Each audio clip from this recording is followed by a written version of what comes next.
Hello everyone, I'm Brian. Today I'm writing to Sadhguru at IIT Kharagpur, Youth and Truth, full talk. So it's been a minute since we watched something like this from Sadhguru, so I figured it's a good time to get back into it, at least for this one. It's been a minute, I think the last time was in October, so it's a good time for this. And I can't wait to catch up to kind of see what more recent people are talking about. And hopefully he goes to more than just India. I would love to hear in, I guess, UK, US, of course, uh, India, which is normal. Trying to think what other parts of the world. I don't know, just anywhere he can, really. So let's go and get started. And good morning to everyone. Hey, I said good morning, huh?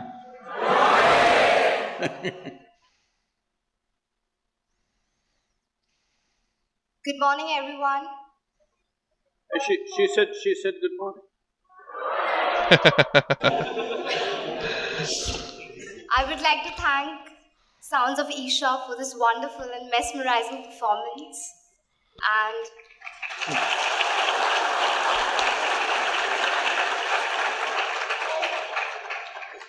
on behalf of IIT Kharagpur, I welcome the man of great prominence who has taken upon empowering the mankind with his knowledge and wisdom, Sadhguru.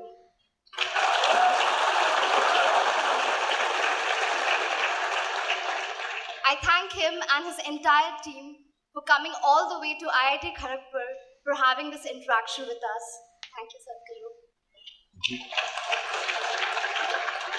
And now, without any further delay, we'll start with the questions which IIT Kharagpur is keen to ask to you.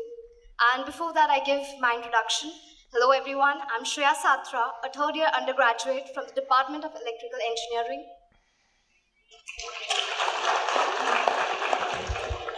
Hello everyone, my name is Idris Islahi. I'm a third year undergraduate of the Department of Industrial Systems Engineering, IIT Kharagpur.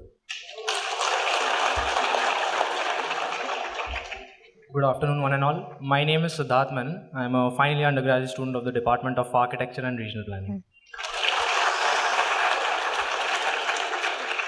Here we begin with our first question. So, Sadhguru, the first question is you've been traveling all around the world, meeting many number of people and affecting as well as helping their lives for the past 35 years, as far as I hear. In all these years, you may have affected millions of lives. I feel it's also the government's responsibility to take good care of people and to help them. So my question is, why don't you establish a political party and run for the people's representative? Ooh, I mean, everyone should have a right to run, obviously. I mean, if you're a citizen and you meet the criteria, why not? I will say he does have an unfair advantage, but at the same time, he's kind of earned it. He's gone around and helped many people. But again, because you're popular doesn't necessarily mean you know how to run a country. So I wonder if Sadhguru will say that he knows nothing about running countries. That's the reason why he's not running.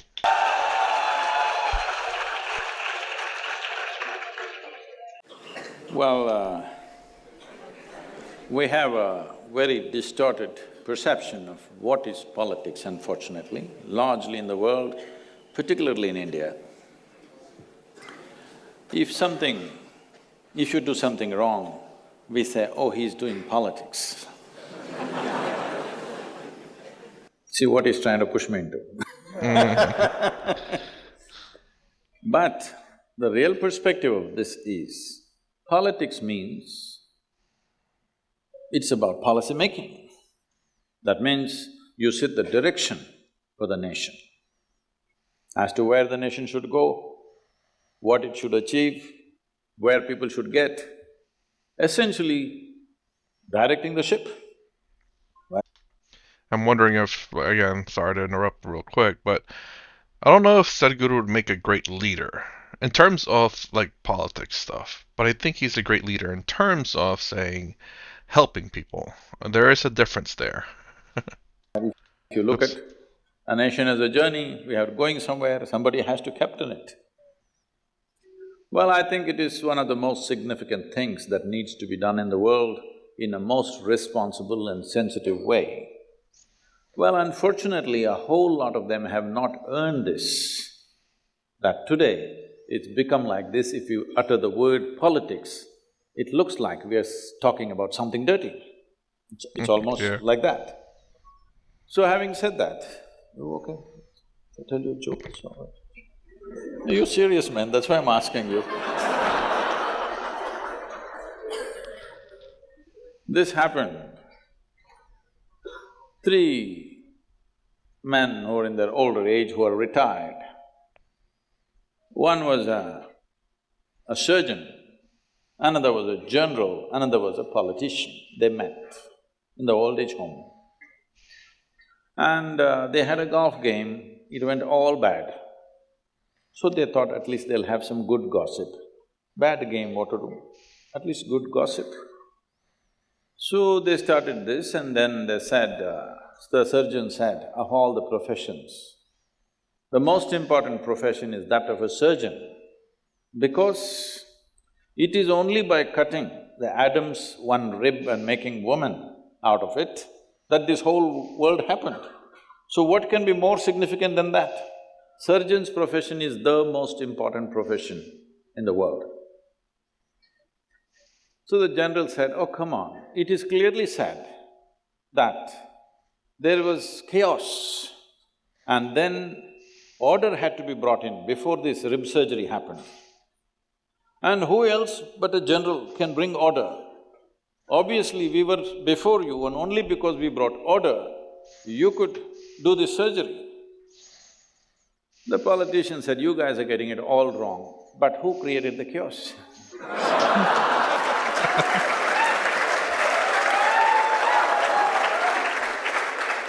Well, that's not how it should be. That's not what politics means. Politics means sorting out problems, not creating problems.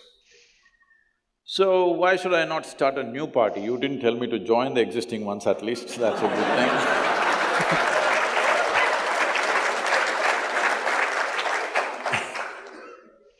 So it looks like I have at least 1,000 votes here. But that's not going to get you anywhere. But that's not the point. The point is this, there are two dimensions to human life. One is arranging the external situations, which is in a way policymakers' business. And another is settling the interiority of the human being. In this culture, we have always held settling the interiority of the human being far more important than arranging the outside. Because however well you arrange it, still if you are not organized well within yourself, still your life will be a mess. See, all of you, I'm telling you, I'm sure in IIT Kharagpur, there are 12,000 students, there must be at least 24,000 complaints. Hello? But the fact of the matter is, compared to any other generation ever in the history of humanity, you and me are living in the highest level of comfort and convenience and empowerment, isn't it so? Isn't it so? But still, no generation has ever whined the way we are whining all the time. Oh boy. You know, this is the thing that I've talked about with other people too, about um, how Americans, because it's how safe and comfortable and easy it is in America, that we're creating problems because it's so boring. It's weird to say that. So boring, so the need for doing right. So we have to create problems to fix the problems. I mean, trust me, life already has a lot of problems in it, but yet somehow people have such easy lives that they need to create problems for themselves or create problems so that they can become the hero of this problem. It's really sad. And, and when he talks about the whining, it's so true because, they complain. People, I mean, I swear, India and America are just like so much alike. I'm wondering what the connection is, and all thing I can think of is just being human. And I have a feeling this will just happen, in any country. When you get to a certain point, it's going to happen. So it's not an East and West thing, although, culture, of course, does play a factor in it. But it seems like even the culture itself doesn't necessarily affect the human nature per se. The human nature still persists through the culture. And this human nature thing is just wanting to be the hero, wanting to be acknowledged, wanting to be seen as the savior or whatever. And you have a lot of people like that in the United States, and then you also have the victimhood mentality too in the United States, which I don't know if it's the same thing per se. Whining can be a lot of things like, oh, there's a problem here and we need to fix it. That's kind of can be whining if the problem doesn't really exist, but they're creating one. Or the fact that they keep, claiming to be a victim of something that doesn't exist so that they can say, oh, the reason why I'm not successful is because I'm a victim of my victimhood. Or they'll say they're a victim of something, you know. We are not enjoying this organization. Never before in human history, human survival was this well organized as it is today. So this is the time for a human being to organize the inner aspect of you so that the external organization doesn't go waste. Why I'm saying this is, already there's enough proof in the world that people can mess up the most best organization on the outside, can be messed up by internal things. 38% of the European population is on psychiatric medication. Why I'm picking on the European population is, this is a society which has enjoyed longest period of economic and material well-being on this planet right now. I wonder what the US is. Almost nearly 200 years they've enjoyed material well-being like no other society in the world. How they got that material is another matter, I don't want to go into that. Okay. And let me go on to that. Sorry, I do watch a YouTube channel called Jolly. They're two British young adults that just goes around trying out different foods. And they've been to the United States. I enjoy watching them. And it's just amazing. When you come over to the United States, the food that they enjoy, it's like Britain conquered quite a large portion of the world, obviously including India. India, the capital of freaking spice, and they did nothing with it. They didn't even say, hey, you know what? They have amazing spices, even after the fact. Let's trade. No.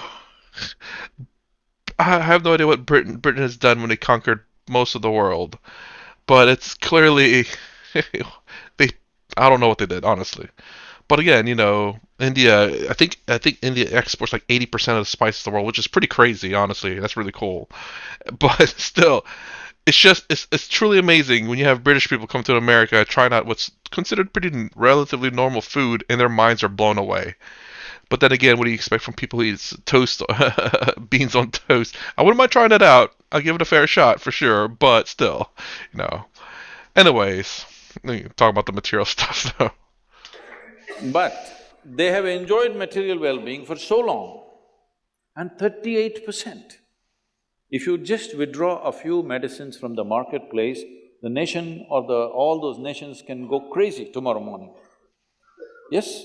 If pharmaceuticals go on strike, really, everybody goes crazy, how's this? You call this well-being? So one must understand, just organizing the external situations is not going to bring human well-being. Yeah, it's because I kind of know, I think I know what the issue is the fact that there's no struggle. So there's no direction in these people's lives. And this is the reason why I said they have to create problems so that they have a direction. It's like, oh my gosh, there's the problem. Let's crusade into fixing the problem. and they'll just believe in anything just because, again, life is so easy in these worlds. The Western world. I mean, it's not all worlds that are advanced. And like you look at, I don't know how Japan's doing or South Korea. They are westernized by America for sure, but I don't know if they're having the same issues as we are. I mean, the Japanese population is declining, so there is definitely an issue, but it's different, I believe, from America. And South Korea, I'm not sure about them either. They seem to be steady, stable, because there is the threat of North Korea invading, so maybe that's kind of keeping their head straight. But then you look at India, to some degrees, it seemed to be very much a lot alike. I remember a lot of people in the comments talking about certain things. I'm like, how is this possible? We have different cultures, and I know the Indian culture. Well, I don't know how much of the Indian people focus on the internal organization, as Sadhguru here likes to say, whereas America has always been just purely external. Fix the external world to fix your internal problems. And if that doesn't work, keep trying. That seems to be the case. And obviously, that's not going to work. And now, you're starting to hear people talk about mental health issues. But yeah, it's finally looking inwards for the problem and not externally. We're way behind in that situation. You can organize comfort, you can organize convenience, you can organize survival. You cannot organize well-being. Well-being is something that you have to earn within yourself. I have taken it upon myself to bring human well-being, because this is inner organization of yourself. This is very important, otherwise all the bounty that the science and technology has offered us will go waste. I wouldn't say goes waste. What I will say, this, in my opinion, is that all this bounty, the science, or all this science and technology is not going to help you with your inner engineering, your inner organization, as he says. None of that. I mean, I guess technically drugs will. So that's why he was talking about how 38% of the European population is on pharmaceuticals, because that's the only way. I guess maybe there is a way. Taking drugs to make your well-being. It's not the right way to do it. It's definitely the easy way to do it, but that means you become highly dependent on that drug to function, which is not good. And this bounty has not come free. Let's say we're sitting in the comfort of this hall right now. If this hall has to come up, every worm, insect, bird, animal, plant, tree has suffered, isn't it? Yes or no? For every convenience that you and me are enjoying, haven't every other creature on this planet suffered immensely? Hello? And when we cause so much suffering, at least we must be well. We sit in this comfort and we're miserable. We had no business to cause suffering to them, isn't it? In pursuit of our well-being, we did all this in the world. Are we really well? We are the most comfortable generation ever, but can we claim we are the most joyful generation ever? Unfortunately, no, isn't it? That's what I'm trying to change. So, politics, there are so many people eager to do, we need to change them.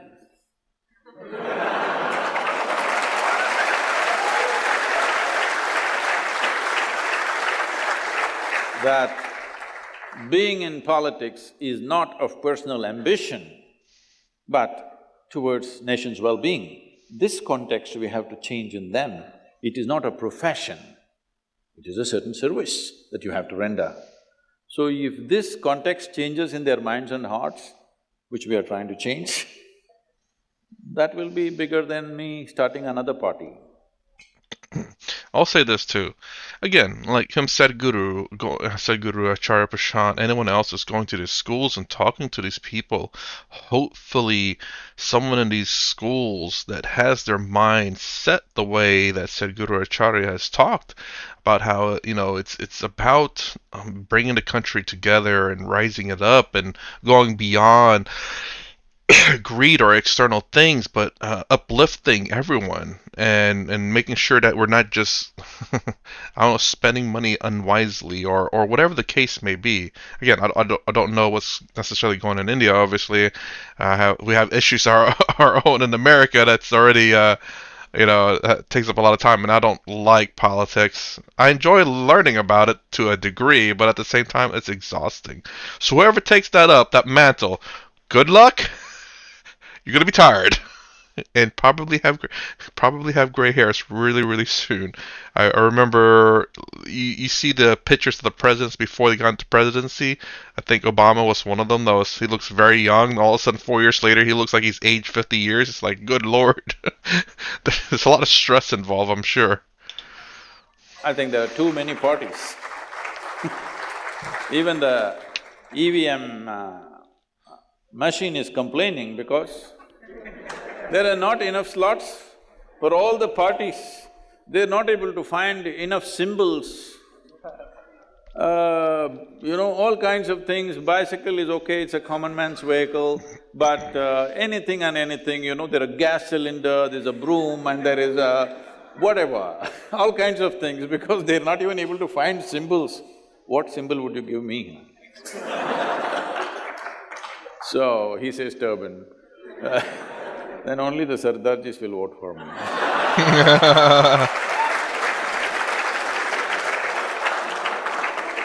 So there is no need for one more political party. I would say there should be reduction of political parties in the country. Real quick, how many political parties in terms of the presidency? How many political parties is there? The United States, obviously, we understand there is the two major one, the Democrat and Republic. There is, I think, two more that are just so small, it's so insignificant that it's not even a worthy to even notate it. That's just how small they are. Like, again, I don't know how many parties the Indian people have, but you want more than two. But, where does it stop in terms of how many you should have? Well, fair enough question. Maybe four? I don't know. Maybe three, maybe four, maybe five. I'm not sure. But definitely more than two. Two, two or three or four, not 200 parties. It's just confusing the people, they don't even know whom to vote for. Because your chacha started a party, how can you not vote for it? You you don't know what is his ideology, you don't know what is his policy, what is his vision for the nation, nothing, but he's your chacha. So if I start, all the millions of people who are in some way drawn to me, they will not know what is my vision, why I want to start this political party. If Sadhguru, we will vote him. I don't want to bring that nonsense.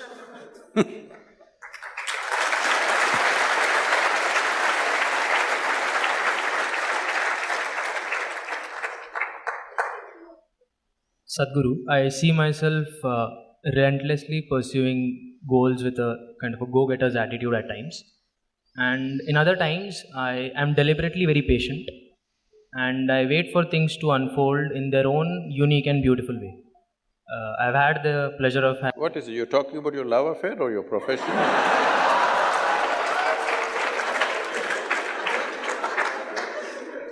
and I've had the pleasure of having wonderful experiences in both worlds. Good comment there. So, what I would like to ask you is, according to you, what is a better approach to things? But where did you find this out-of-the-world girl? What is the better approach to things? There's no one right answer to that. Sometimes you do have to be a go-getter in these things. Sometimes you do have to take it easy. There's no always go-getter, always take it easy. None of them is a hard right answer. You have to I don't want to say this, but I guess I don't know what it means. You have to feel out what the right answer might be. You have to understand that maybe certain things a go-getter is the right choice. Maybe in certain things a patient person is the right choice. How do you know?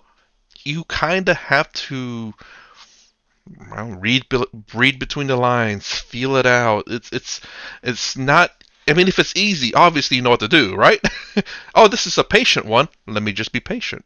Oh, this one's a go-getter. Let me be a go-getter. If it was that easy, then there would be no question. So that's the reason why the question exists, is because you want to know which one's the right one. But there is not a single answer that's the right one. You have to kind of understand what the problem is and find out what is the right solution. Sometimes the solution is a go-getter for someone, but someone who's very well at being very patient can solve it the same way. Even though a go-getter would have been a good one, but a patient one could also do it just as good. It depends on who you are and the kind of the problem that it is. Not all, again, there's no one solution for all. Both worlds he's saying.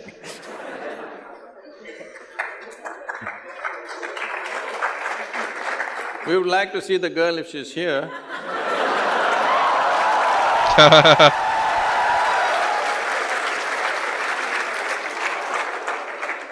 Well, see, in terms of doing anything in the world, well, we should know what we're doing, the capability, intelligence, all these things are there. But one important aspect that, especially when you're young, you try to miss is the timing. If you don't time your actions right, even the best actions will go waste. Timing it. Is there… so people who don't know how to time it, they will look at the astrological chart and say this is good time, bad time, auspicious time, inauspicious time. Because it's 9 o'clock, your girl was coming, it's Rahu Kala, you don't look at her. Hey, it's bombed, your love affair is over. So those who don't know how to time their life, they will start looking for standard charts, what is good time, what is bad time. There's no such thing. Timing is most important. This is something I'm constantly striving with people around me to understand the significance of timing. They all think the significance of the action they understand, but they don't understand most of the time the significance of timing. If the timing is right, even a small action will produce a huge impact. The timing is wrong, even if you push so hard, only little will happen. So timing is very, very important. How do you arrive at this? This is a complex affair because you, first of all, let's only handle one aspect because if you go into the other, you will fall into the astrological charts. One aspect is, see, you as a human being, let's say you take 24-hour time, or if you want to take a longer time, let's say a week or a month if we take, in 1 month, 24 hours every day, 1 month long, 30 days. Are you in the same state of physical and mental competence? No. It's all the time going here and there. So when you want to hit an important shot, you must be at your best. So this timing you take care of it. Outside timing is there, that'll take a lot of experience and wisdom to time with the world. But at least with you, you time it. When you are at your best, you do important things. When you're not so good, you don't do it. Just 3 days ago, somebody in Bangalore was telling someone else here about his experience of driving with me. Many years ago, almost 8 years ago, he still remembers because it so terrified him. Because my right leg is heavy. So he said, the way he was driving that day, I said, Sadhguru, don't drive like this. He said, it seems I said, I don't remember, maybe I said. Because I look at it like that, I should have said. On a particular day when I'm on, I know today I can do anything and I will do it right, anything. Another day, I'm little not there. Then I know today I step back and I go a little more cautiously like everybody else, otherwise I go boom. So I'm driving that day like that and he's terrified. I said, don't worry, today nothing will happen because I'm in this condition. This day, nothing will go wrong for me, I'm on today. So this timing at least, there is also timing with the rest of the world, the situations. That will take much more experience and observation to hit the right thing at the right time. But at least the timing with yourself, that you are at your best. When you want to do important things, you are at your best. This must happen. Once you understand this, then you will realize it's extremely important to keep yourself at your best every moment of your life. Because every little thing that you do, if you learn to do it with as much significance as the so-called big things that you do, then you will see the cumulative impact of that over a period of time is so big. You didn't do anything big, you did only little things, but these little things add up to something phenomenal simply because you took care to do those little things with absolute intention and attention, intensity of expression of what you're doing. So one fundamental thing, before you realize and read all these things properly within yourself and around yourself, one simple thing is just this: you don't decide what is important, what is not important. Just pay as much attention to everything the same way and apply yourself with the same level of intensity. If God comes, same intensity; if an ant comes, same intensity of attention and involvement. You just do this, everything will sort itself out. Right now, the biggest problem with human beings is they think this is important, that's not important, this person is great, this person is no good, this is okay, this is not okay, this is God, this is devil. This is their problem. In this, they're becoming half alive. Because half the time, they're not there, because they think it's not important. Tell me, you're breathing right now, is it important? Yes. So you must do it with total involvement and intensity. Then we'll say, we'll call you a yogi. You understand? At least the beard is coming.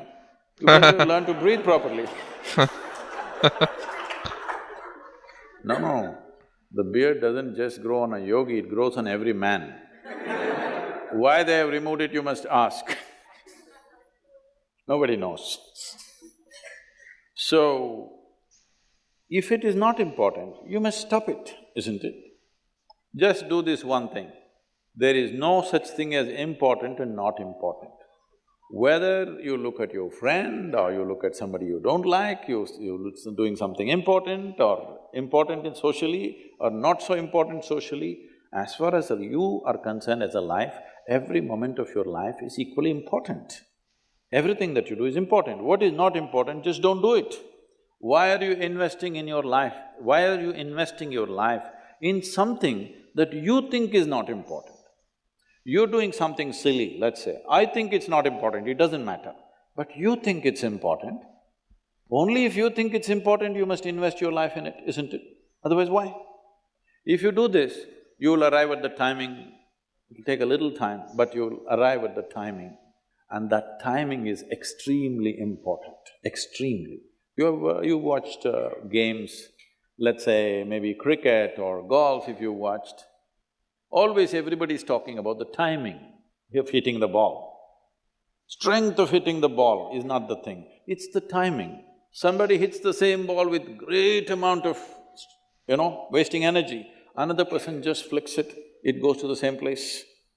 It's a timing. That is true even in your life. Timing is the most important thing because the time that you have in this life and the energy that you have in your life is limited. It's a limited resource. Nobody has endless energy, isn't it? Real quick, I mean, interestingly, you said that about not the strength of the hit, but the timing of the hit. Strangely enough, I do remember some time ago someone talking about baseball and saying that you don't have to hit it hard because to hit a home run or anything, you just have to hit it right. So essentially, the timing and, of course, where to hit it. But timing and, of course, where you hit it. But yes. Nobody has endless time. So, you have to time it right. First thing is to start observing yourself. When you're at your best, you must do. And now, if you observe yourself sufficiently, you will see you have to be at your best every moment. There's no such thing as this is important, this is not important.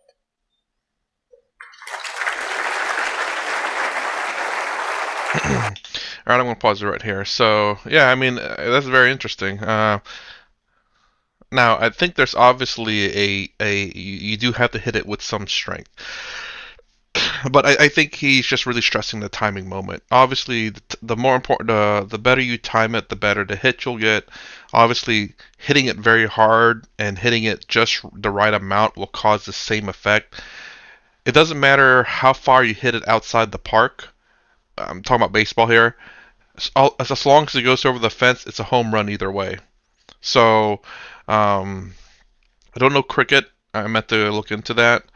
But just in terms of baseball, obviously, if you hit it outside of the play area, it's considered a home run. You can hit it way past the play area if you hit it hard enough, but that's just a lot of wasted energy. Hitting it right and hitting it with the right amount of energy will cause the same effect. It's just right over the fence or over even more of the fence. Either way, it's still a home run. But one requires a lot of energy and the other one requires very little energy or little less energy. So I'm wondering if that's also potentially a thing to take into account when obviously timing being probably according to Sadhguru the most important thing, but obviously there are other things that goes along with it. It's not just only the timing, but timing is one of the most important factors because you did hear him say you still have to put in an effort. Like a whole bunch of little small efforts can have a great impact if the timing is correct. So there is still the effort to be put in, and little effort could mean half your energy versus completely draining you for the entire day. So, you know, little efforts is a very subjective thing. It could be, 1 hour of doing this or 10 hours of doing this. If that can be considered little effort, considering that you could have done 12 or 24 hours of that same thing, but because you timed it right, you're doing less of it, but having the same impact. So, anyways, that's my reaction for part one of this. If you like my content, please consider subscribing, thumbs up the sound down below. Thanks for watching. I'll see you in the next vid.